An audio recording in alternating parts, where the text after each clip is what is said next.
Muy bien, hermanos. En esta ocasión quisiera continuar con uno de los puntos que todavía no se tocaban respecto a la doctrina de la encarnación. Hablamos ya sobre la justificación, el perdón, la resurrección, etcétera, pero otra de las cosas que habríamos mencionado en esos días era con relación a la encarnación.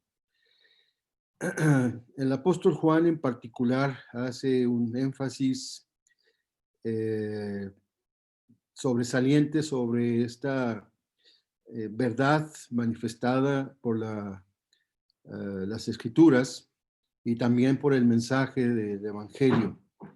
¿Y por qué es importante resaltar? Bueno, en el tiempo de la primera iglesia ya empezaban a manifestarse algunas cosas que lastimaban no solo la sana doctrina, sino también lastimaban la comunión de algunos que empezaban a ser influenciados sobre otras ideas, otros pensamientos o incluso algunas filosofías que les hacían, no sé si dudar, pero cuando menos la intención era apartarlos de la verdad, haciéndoles creer que había algo más o algo que tal vez comprendían mejor los engañadores que los otros y les trataban de introducir a esas falsas enseñanzas. Por eso Juan en su primera carta hace énfasis también respecto a ello, respecto a la encarnación o al verbo hecho carne, así como también la manifestación, como diría Juan en aquel tiempo, de los anticristos, es decir, en contra de Cristo. Y quisiera hablar un poquito más de detalle con relación pues al asunto de que en las Escrituras está claro, ¿no? Desde el Evangelio según San Mateo, cuando Mateo incluso hace referencia a el cumplimiento de aquella profecía en Isaías 7, 14, donde se menciona precisamente acerca de lo que sería el nacimiento de aquel que sería llamado eh, príncipe de paz. Pero en ese momento, en la profecía de Isaías 7:14, se habla de, he aquí nos es nacido un niño, y llamará su nombre, la Virgen concebirá y dará a luz un hijo, y llamará su nombre Emmanuel. Y sabemos que en el Evangelio de Mateo se hace referencia a esta palabra dicha por Isaías en alusión, y se toma más bien en alusión y en cumplimiento en la persona del Señor Jesucristo. Por eso Mateo hace referencia a ese pasaje. Y así sucesivamente encontramos en las Escrituras una clara manifestación de que efectivamente Dios se hizo presente entre los hombres, tomó forma humana y Dios decidió manifestar a su Hijo en este mundo como los seres humanos, es decir, tuvo un nacimiento, tuvo un desarrollo en la carne, tuvo un desarrollo igual de gestación, podría decirse, de desarrollo, de nacimiento y de crecimiento.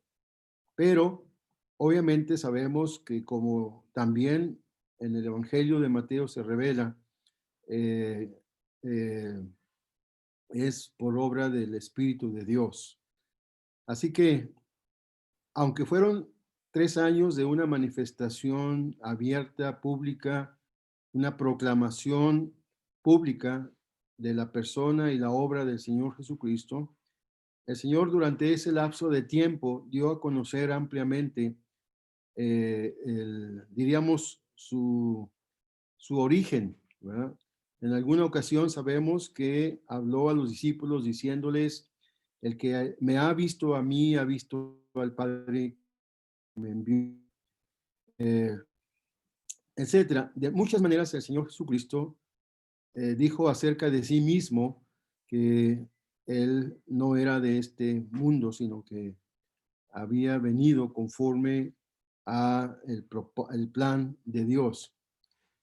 Entonces, quisiera que fuéramos primero al Evangelio según San Juan, capítulo 1, un pasaje conocido, por supuesto, repetido constantemente, mencionado insistentemente en muchas ocasiones, que justamente es Juan quien hace énfasis en esta verdad de la encarnación de Dios. Aunque vamos a leer otros pasajes donde, por supuesto, se hace también referencia. Pero Juan lo hace de una manera tal que no queda ninguna duda de que, por supuesto, está hablando de la deidad hecha carne, del Hijo de Dios, del Verbo de Dios, de la palabra de Dios hecha carne. Y es un pasaje, insisto, pues bueno, ya seguramente hasta de memoria lo conocemos, que dice,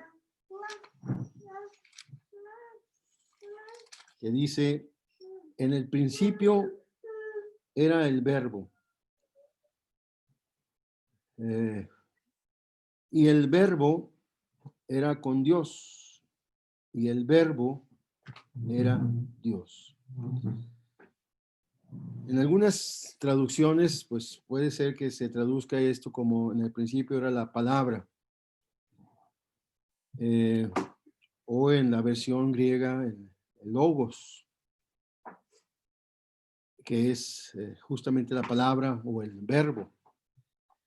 Juan empieza su evangelio hablando acerca de esta verdad.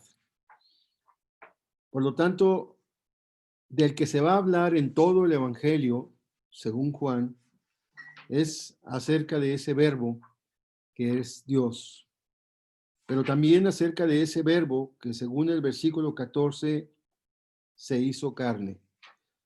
Y aquel verbo fue hecho carne y habitó entre nosotros y vimos su gloria como del unigénito del Padre, lleno de gracia y de verdad. Si quizás quitásemos el paréntesis, se leería, y aquel verbo fue hecho carne y habitó entre nosotros, lleno de gracia y de verdad. Juan entonces enfatiza en todo su mensaje, en todo el evangelio, de que de quien él está hablando tiene esta cualidad, tiene este origen también, es Dios. Juan no está en ningún momento cuestionando si pudiésemos considerar a Jesucristo Dios, sino está presentándolo como un hecho consumado, un hecho revelado, un hecho del cual incluso dice, da el testimonio.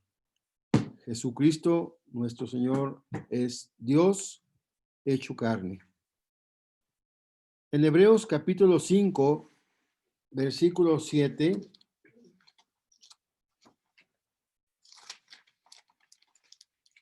dice lo siguiente: y Cristo en los días de su carne. Ahora, sabemos que Cristo no es el nombre, su nombre es Jesús, pero la palabra Cristo es obvio que se hace en relación a el Mesías, el enviado, el escogido, el ungido de Dios, aquel de quien delante de Juan y de los que estaban en el río Jordán, la voz escuchándose dijo: este es mi Hijo amado en quien tengo complacencia. Entonces, la referencia que hace aquí es en Jesús como el Cristo o el Mesías, el ungido. Entonces, el ungido y Cristo en los días de su carne, ofreciendo ruegos y súplicas con gran clamor y lágrimas al que le podía librar de la muerte, fue oído a causa de su temor reverente. Entonces, es Cristo hecho carne, el Mesías, ¿sí? Hecho carne y cuyo nombre es revelado en las Escrituras como Jesús, en cuestión de su identidad, en su nombre, no en su esencia, pero sí también en su propósito, Jesús Salvador. Aquí mismo, en Hebreos capítulo 10, versículo 20, dice, por el camino nuevo y vivo que Él nos abrió, es decir, Cristo, nos abrió a través del velo. Esto es de su carne.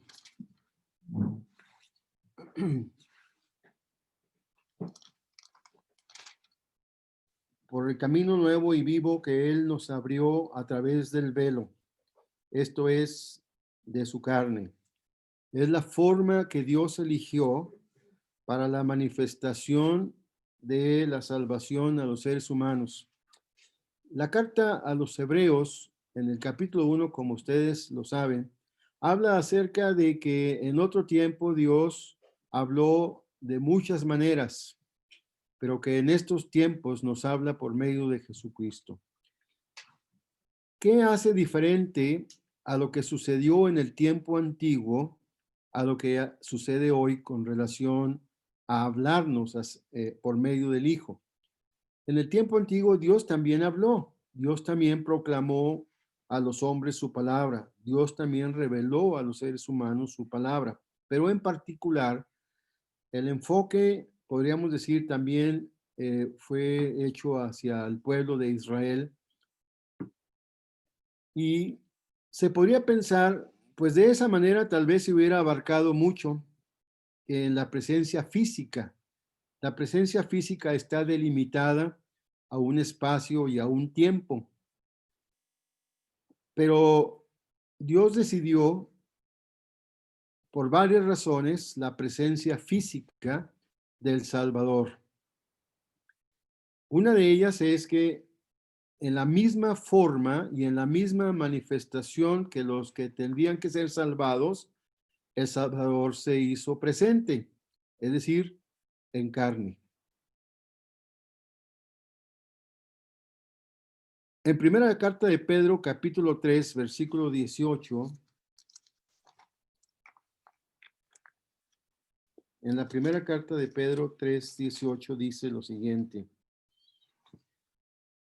porque también Cristo, o sea, el Mesías, si se fijan, por supuesto vamos a encontrar el papel, siempre que se trate de la salvación, siempre que se trate del nuevo nacimiento, siempre que se trate una alusión acerca de la obra de Dios, la obra salvadora de Dios, la mención del Señor Jesucristo es Cristo, porque también Cristo padeció una sola vez por los pecados, el justo por los injustos, para llevarnos a Dios, siendo la verdad muerto en la carne, pero vivificado en el Espíritu. El día de la cruz, el día de la crucifixión, el Señor Jesucristo padeció en la carne,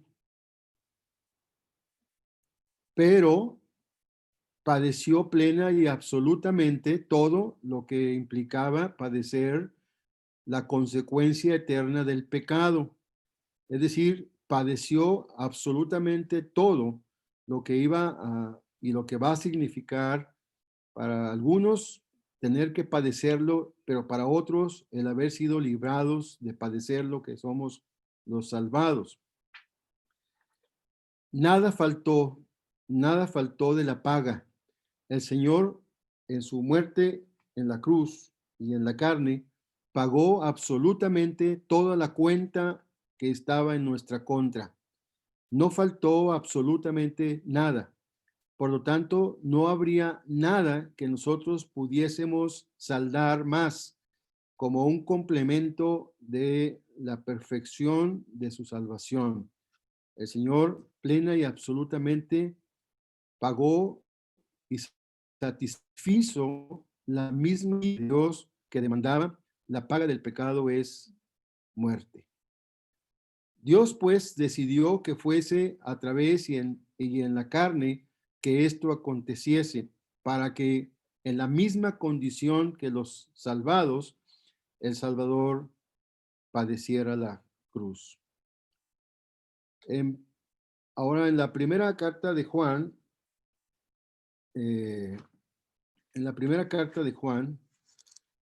y vamos ya a acercarnos a la carta principal de donde va a venir más el mensaje, en el capítulo 4, versículo 2, dice, en esto conoced el Espíritu de Dios. En esto conoced el Espíritu de Dios. Todo espíritu que confiesa que Jesucristo ha venido en carne es Dios. ¿Sí? Todo espíritu que confiesa que Jesucristo ha venido en carne es de Dios, es de Dios. Si se fijan aquí, hace referencia al nombre compuesto de Jesucristo, que es un nombre compuesto de Jesús y el Cristo. Es decir, Jesús, el que conocían en la carne, el que conocieron con un nombre que a la vez es el Cristo, el Mesías de Dios, ¿sí? El que confiesa que Él, manifestado en carne, es el Mesías, o es el Salvador, o es el ungido, es el apartado por Dios para salvar. Él es, dice, de quien si confesamos que Él ha venido en carne, entonces somos de Dios. Cuando dice todo espíritu, hace una referencia al ser humano que confiesa que Jesucristo ha venido en carne. Esta doctrina, esta enseñanza proviene de Dios. Algo fuera de eso no es de Dios. Ahí mismo en el versículo 1 del capítulo 4 dice, amados, no creáis a todo espíritu, sino probad los espíritus si son de Dios, porque muchos falsos profetas han salido por el mundo. Y lo que leímos ahorita como parte justamente de esa falsa enseñanza es el negar que Dios realmente fue manifestado en carne. Cuando las personas dudan acerca de la existencia, por ejemplo, de Dios, cuando las personas tal vez pregunten por la manifestación de Dios entre los hombres, pues la respuesta es que es Jesucristo, Dios que se hizo carne. Es Jesucristo quien cumplió conforme al plan de Dios su presencia terrenal en la carne, la presencia del Dios que es invisible a todo ojo humano. De hecho, en la carta a los Colosenses, así dice, ¿no? Que Él es la imagen visible del Dios invisible. En el versículo 15 del capítulo 1, Él es la imagen del Dios invisible. Es decir, le es imposible al ser humano ver a Dios. Jesucristo, Jesús, el Mesías, hizo posible que el ser humano pueda conocer a Dios. También lo dijo en otra ocasión el mismo Señor Jesucristo. Esta es la vida eterna, que te conozcan a ti y a Jesucristo a quien has enviado. Por eso el Señor decía, el Padre y yo uno somos. No es que fuera un alarde de grandeza, sino que era la verdad. Y es la verdad. Cuando el Señor Jesucristo le decía a la gente, el Padre y yo uno somos, Él estaba hablando la verdad. E incluso eso en alguna ocasión le costó la posibilidad de ser apedreado porque decían, blasfemia dice, porque se hace igual a Dios. Cuando el Señor Jesucristo, como el Padre o su Padre, los fariseos o los religiosos de su tiempo interpretaban esto como no como ellos decían de Dios como Padre. Ellos sabían que la expresión que el Señor estaba dando acerca de eso era algo diferente. Y ellos la consideraban una blasfemia, que siendo humano se considerase así o dijese de sí mismo que él era Dios, y por lo tanto lo consideraban una blasfemia, y por eso en alguna ocasión pretendieran apedrearle, porque decía que que Dios era su padre. Si ellos lo hubieran comprendido como ellos lo decían también, que Dios era su padre, entonces no habría ningún problema, pero ellos perfectamente entendieron algo diferente, entendieron una asociación directa de el Señor Jesucristo con Dios y de Él como Dios presente entre los hombres. En primera carta a Timoteo, capítulo 3, versículo 16. Primera carta a Timoteo 3, versículo 16.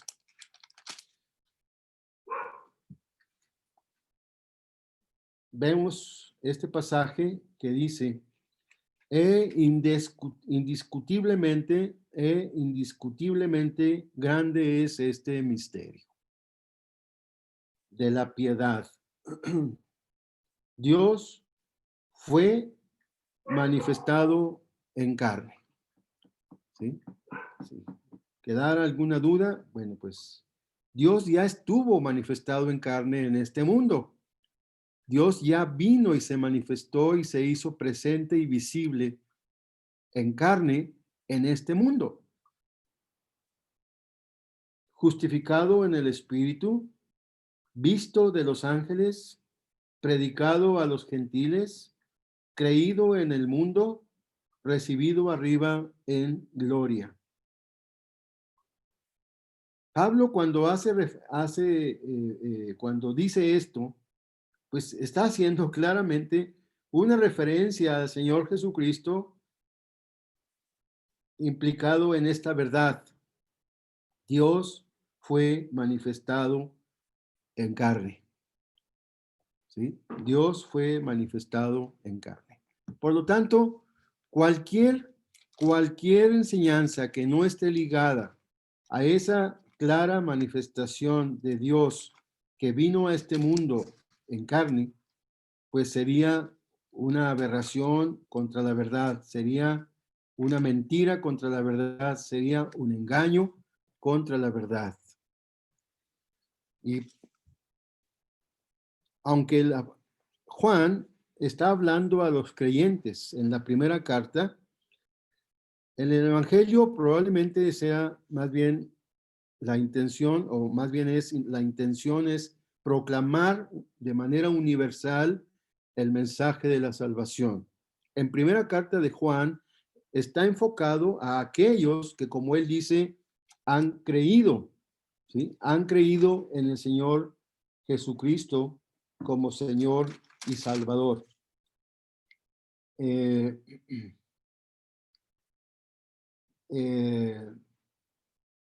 dice en el versículo 13 del capítulo 5 de la primera carta de Juan,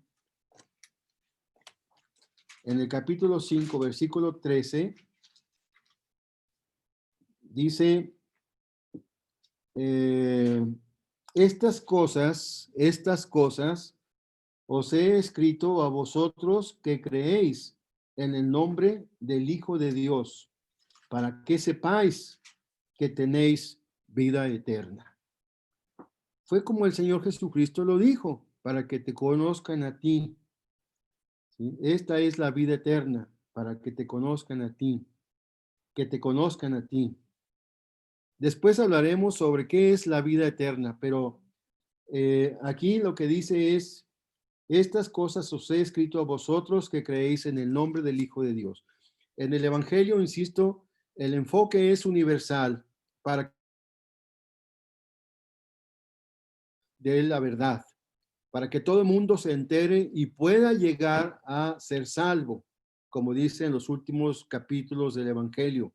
Pero en la primera carta de Juan, el enfoque es a los que ya creen, para que no sean engañados por falsas doctrinas o llevados, como diría Pablo en la carta de los Efesios capítulo 4, llevados por todo viento de doctrina, por estratagema de hombres que para engañar emplean con astucia las artimañas del error. De tal manera que el que es salvo pueda mantenerse en la verdad y pueda ser perseverante en la verdad.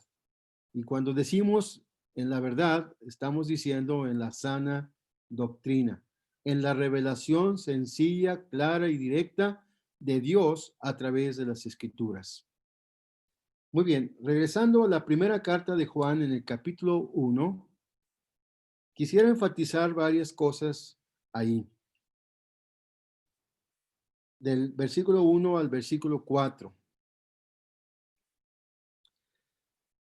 Primero, con relación al hecho de que Dios se hizo carne, dice aquí, lo que era desde el principio, como también decíamos ahorita, lo dice iniciando el Evangelio, lo que era desde el principio. Estamos hablando de alguien, por lo tanto, que está desde la eternidad y hasta la eternidad. Es decir, el principio tiene valor para nosotros, que somos finitos en este mundo.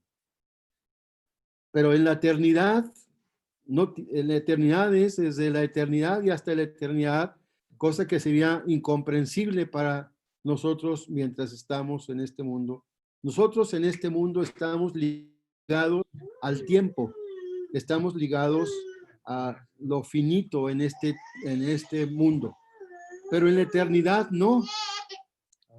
Entonces, lo que dice es que lo que era desde el principio, y esta palabra principio ya sabemos que se menciona tal cual en el libro de Génesis, se menciona tal cual en el Evangelio de Juan, y se menciona también aquí lo que era desde el principio.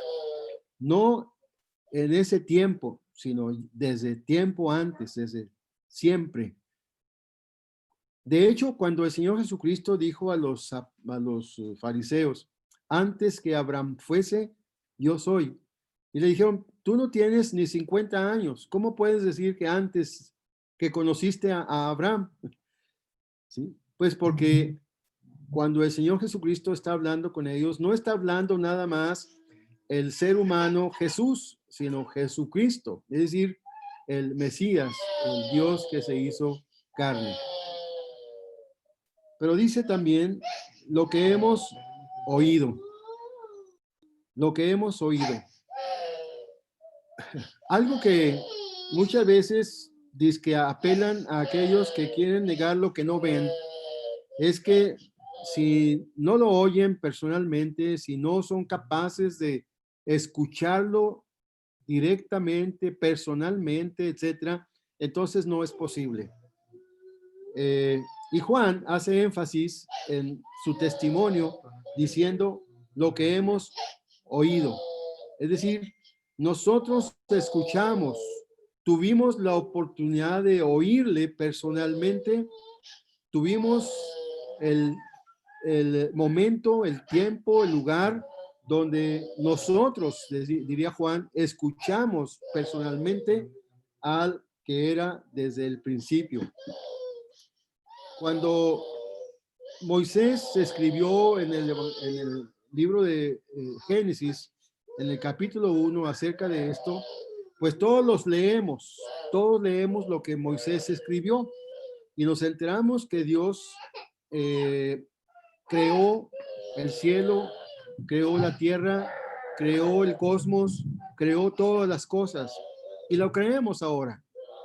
Pero es algo que leemos también en ese caso de Moisés, pero Juan da testimonio de una escucha presencial.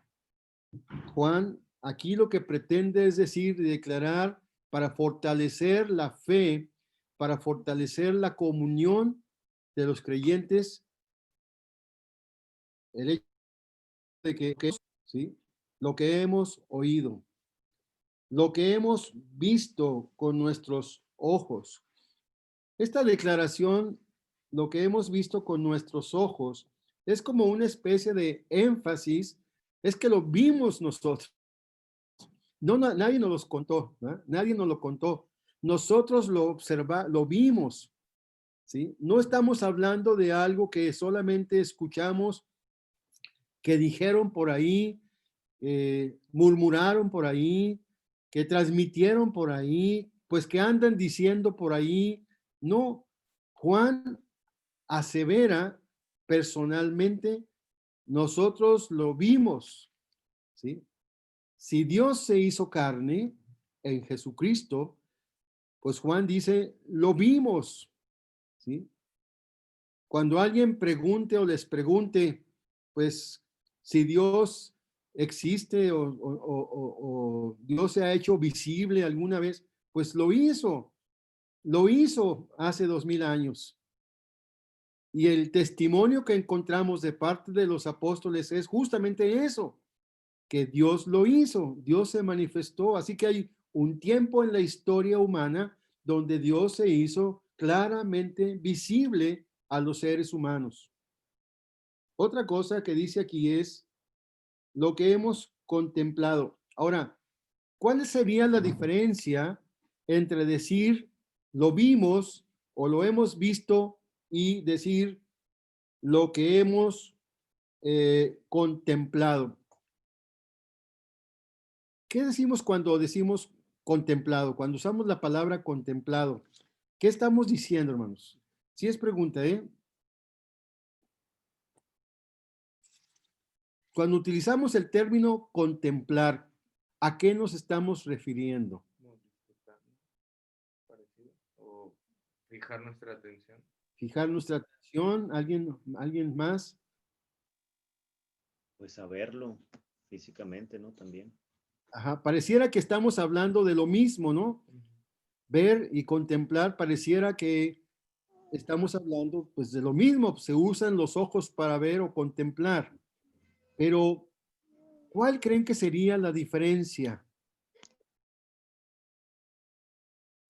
Contemplar tiene que ver con eh, enfocarse a todos los detalles, estar atentos a todas las pequeñas cosas, no nada más en lo general.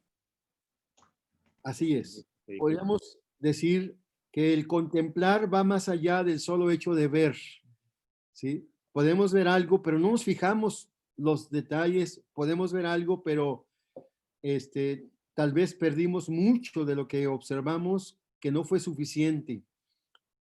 Pues yo pensé también cuando vi esta palabra una vez más de ¿por qué utiliza Juan, si ya dijo lo que hemos visto con nuestros ojos, por qué utiliza la expresión lo que hemos contemplado? Y me llamó la atención enfocarme en esa palabra que significa observar con interés y detenimiento una realidad, ¿sí? Eso es lo que significa contemplar. Observar con atención, perdón, con atención, interés y detenimiento una realidad. Es maravilloso esto porque sin duda una de las inquietudes humanas es acerca de Dios, no de Dios como concepto, no de Dios como una idea, sino aquel que hizo posible nuestra existencia, que hizo posible la existencia de un cosmos, que hizo posible la existencia de todo lo que vemos y lo que no vemos también, porque hay mucho también de lo que no vemos, pero que ahí está. Eh, es contemplar significa, es como si en algún momento dado aquella pregunta que le hizo Tomás al Señor Jesucristo diciéndole, permítanos ver al Padre. Y la respuesta del Señor le dijo, pues, ¿desde cuánto hace que estoy con ustedes?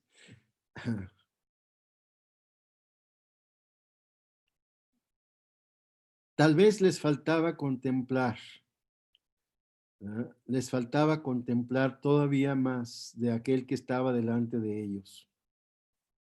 No podríamos decir que la apariencia del Dios Trino, el Padre, el Hijo y el Espíritu, sea esa apariencia que ellos vieron nada más en el Señor Jesús. Esa fue su apariencia en este mundo, en la manifestación en su carne. Pero había algo más que tal vez no alcanzaba a visualizar. Y era la verdad de que el que estaba delante de sus ojos era realmente Dios hecho carne. Por eso encontramos también que cuando él, de igual manera, una vez más en su inquietud, dice, pues si no lo veo y no meto mis dedos y no toco su costado, no creeré. Y bueno, pues el Señor le permite en su gracia esta solicitud y este deseo. Y lo que termina haciendo Tomás en ese instante fue, una vez más, inclinarse, postrarse y decir, Dios mío y Señor mío. Es interesante, ¿no? La expresión que utilizó Tomás en ese instante fue justamente esa.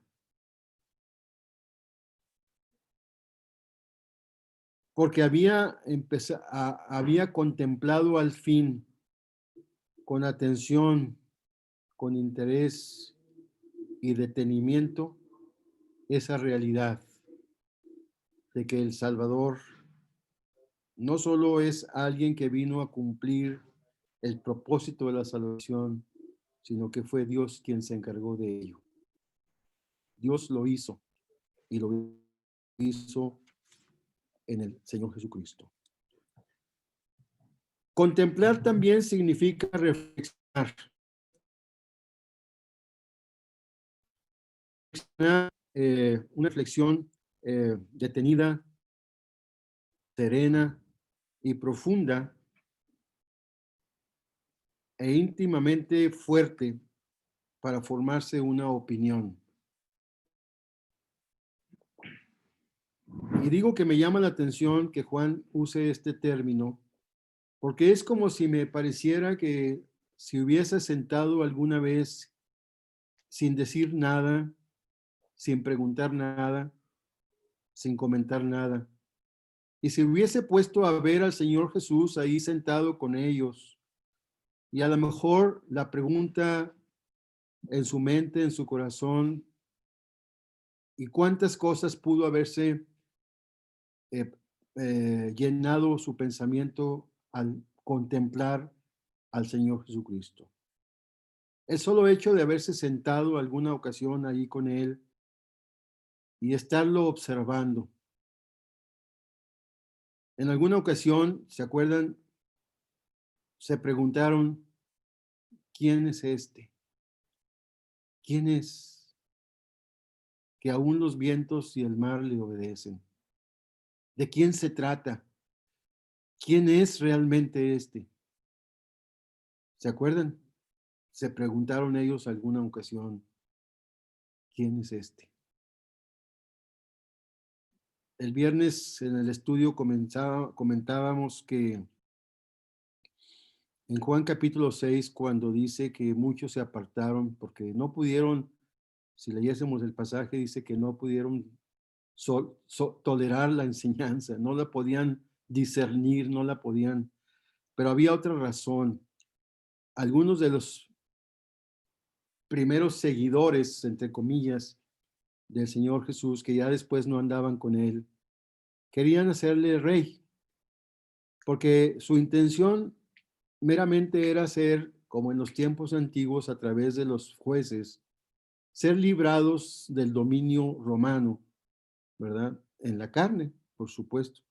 Es decir, que Jesús actuara como león, como lo hizo Sansón, como lo hicieron otros, y fueran librados como en aquellos tiempos de los madianitas, en este tiempo de los romanos. Pero ese no era el plan. Había un yugo superior al yugo de los romanos. Y el yugo superior al yugo de los romanos es el pecado que condena a los seres humanos. Entonces, cuando Juan dice, hemos contemplado, es una reflexión, es una atención, una observación con atención e interés y detenimiento de una realidad.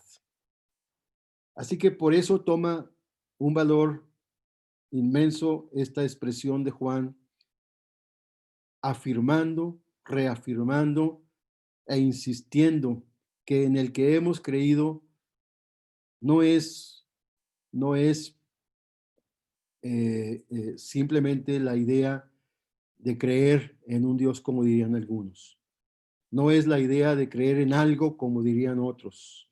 No es la idea de simplemente pensar que pues todas las religiones llevan a Dios. O no es la idea de pensar nada más que necesitamos creer en algo para no sentirnos profundamente solos en este universo, etcétera. Era y es del que Juan estaba hablando, que era desde el principio Dios y que en forma congruente, sabia y conforme a un plan predeterminado, Dios se hizo carne. Otra cosa que dice aquí, pues, es contemplado. Entonces, la verdad en cuanto al verbo eterno es que era desde el principio y dos, estaba con el Padre. Pero también dice, y palparon nuestras manos tocante al verbo de vida. Juan utiliza los principios de sentidos, los ojos, el oído, el tacto,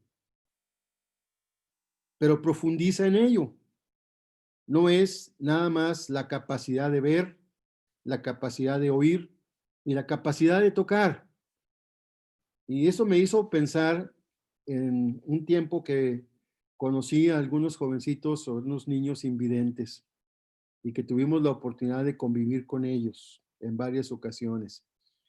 En algunas ocasiones los llevamos con nosotros a quedarse en casa para ir a la reunión el domingo por la mañana y en la casa de invidentes nos lo permitían llevárnoslos.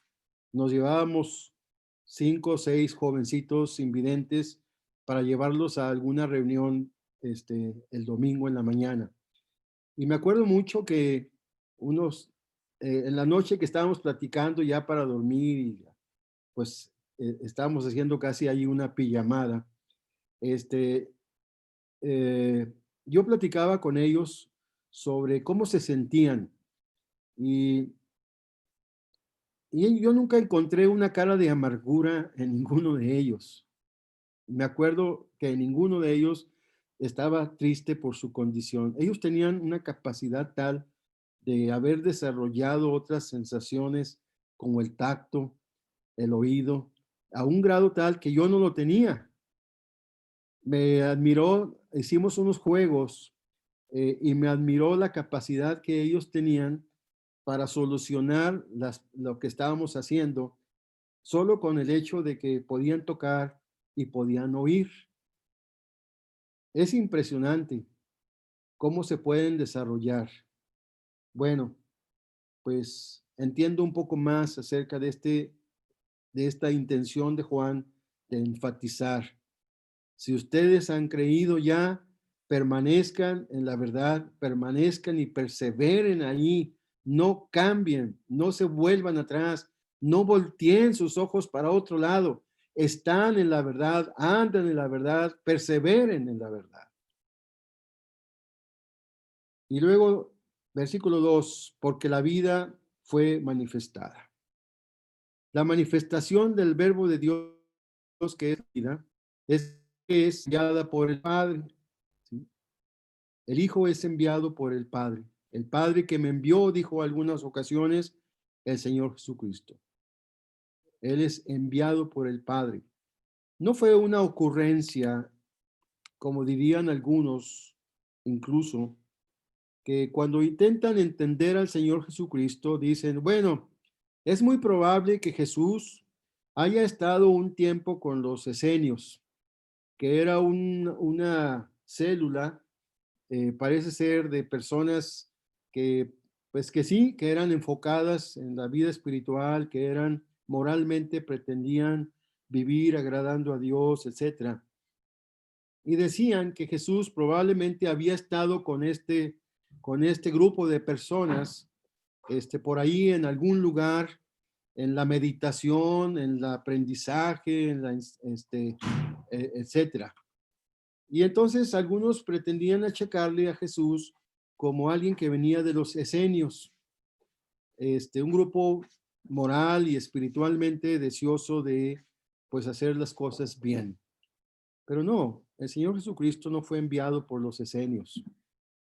Ni siquiera tenemos una razón por la cual decir que estuvo con este grupo religioso por ahí apartado en un lugar aprendiendo y después manifestándose, pretendiendo ser el cumplimiento de la venida del ungido del Mesías. El Verbo fue enviado por el Padre, fue, por lo tanto, manifestado por el Padre. Dice, y la hemos visto, y testificamos y os anunciamos la vida eterna. Es decir, la manifestación del Verbo apareció a los hombres. Se hizo visible, se hizo palpable entre los hombres. ¿Sí? Esta es la manifestación del Verbo. Es enviado por el Padre y apareció a los hombres. No fue un evento como aquel que vieron Juan y Pedro en el monte de la transfiguración. Ese fue una gracia que ellos tuvieron de haber contemplado al Señor Jesucristo transfigurado, pero no fue la esencia de su mensaje. El apóstol Pedro, cuando hace alusión a esa experiencia, habla de esa experiencia personal, porque solamente unos cuantos lo vieron, pero no fue ni siquiera una experiencia con todos los apóstoles, solamente fue de él y de otros, y no fue la razón básica de su mensaje, ¿sí? Sino que Pedro mismo hace alusión a que los profetas habían hablado del Señor Jesucristo y que ahora él era justamente el cumplimiento de aquella profecía de el ungido.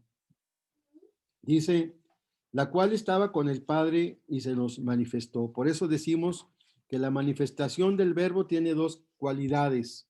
Una, que es enviado por el Padre, y dos, que apareció a los hombres. Se hizo visible, se hizo palpable con los hombres.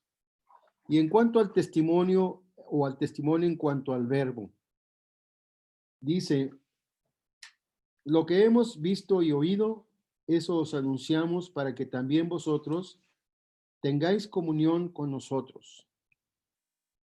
Lo que leímos en 1 Timoteo 3:16 también en algún sentido se enfatiza aquí. Visto por los ojos. No fue una irrealidad, no fue un fantasma, no fue algo que imaginaron. Palpado con las manos, por lo tanto, se hizo visible y palpable con los sentidos de tacto, los ojos, la vista, las manos, la posibilidad de tocarle. Escuchado por los oídos, ¿sí? Escuchado por los oídos. No fue un murmullo, no fue algo que tal vez como sucedió con Samuel cuando Dios le habló, Samuel, Samuel, y que pensó que había sido Elí el que le hablaba porque no veía a nadie. No fue una voz nada más escuchada por ahí, No fue una voz invisible que también se manifestó cuando Jesús fue bautizado y en algunas otras ocasiones, pero en esta ocasión fue escuchada con los sentidos, como el oído. El testimonio en cuanto al verbo es que también es testificado por los seres humanos. Dios eligió que el testimonio del evangelio fuera proclamado y extendido por los seres humanos. Dios eligió que fuesen los seres humanos quienes, al haber participado de esta gracia, de ser salvados, de ser perdonados y de obtener la vida eterna por gracia, fuésemos quienes diésemos testimonio a otros seres humanos acerca de la presencia de Dios entre los hombres y por lo tanto también de la salvación de Dios para todo aquel que cree. Otro es que es anunciado por testigos fieles. Cuando nos apegamos a la verdad y cuando hablamos conforme a la verdad y a la revelación de las Escrituras, entonces somos testigos fieles. Hay por allí una denominación que se dicen a sí mismos testigos de Jehová. Supongo que esa denominación a sí mismos pretende decir que ellos están siendo testigos de Dios. Pero cuando se escuchan sus doctrinas y sus enseñanzas, se da uno cuenta que no es más que el nombre. Testigos de Jehová no es más que un nombre, una denominación o un título, pero que nada tiene que ver con el contenido de su mensaje, con relación a la sana enseñanza de las Escrituras. Por lo tanto, decir testigos fieles es apegarnos a la verdad revelada, apegarnos conforme al testimonio recibido cuando somos salvos. Por lo tanto, por eso esto es parte del testimonio en cuanto al verbo. Es anunciado a los seres humanos o es testificado a los seres humanos y es anunciado por testigos fieles. Nadie que no sea salvo puede realmente hablar la verdad. Nadie que no sea salvo puede atestiguar fielmente la verdad. Nadie que no sea salvo puede realmente transmitir el mensaje de la salvación verdadera a los seres humanos. Nosotros no podemos cambiar la vida de las personas, hermanos. Solo somos transmisores, mensajeros, embajadores del mensaje. Ahora, Juan, al final de este pasaje, en el último versículo en esta porción, termina diciendo,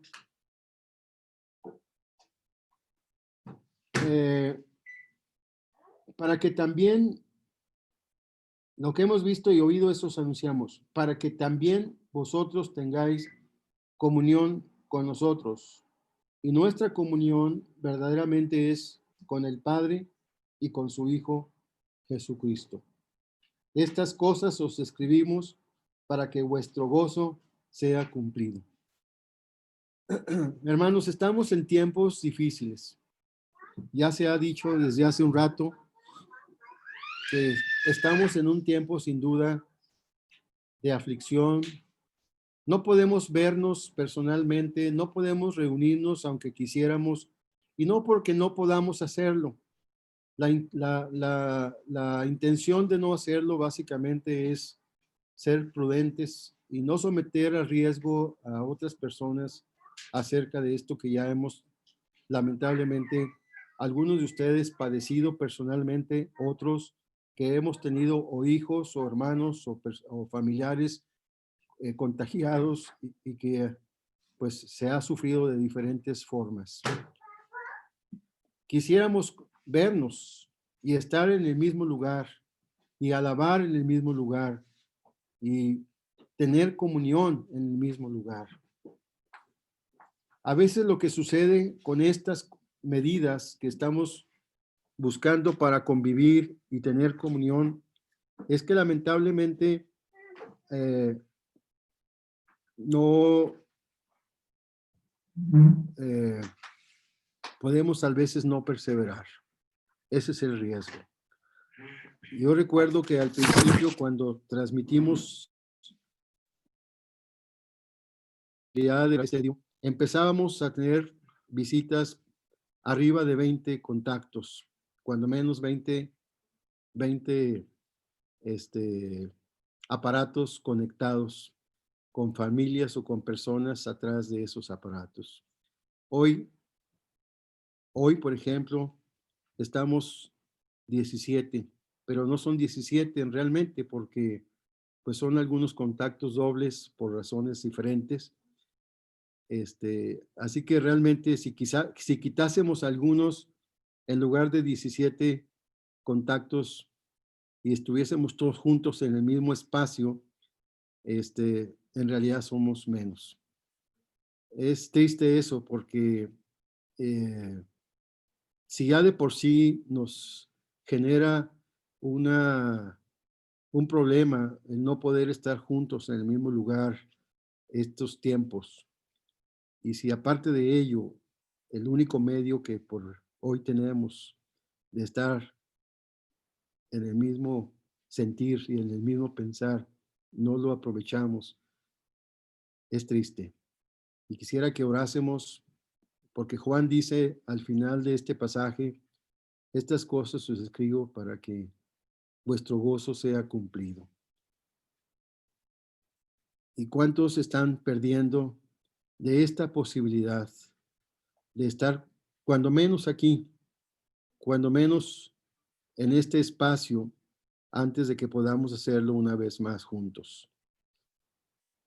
Puede ser que sea un riesgo para muchos el poco a poco,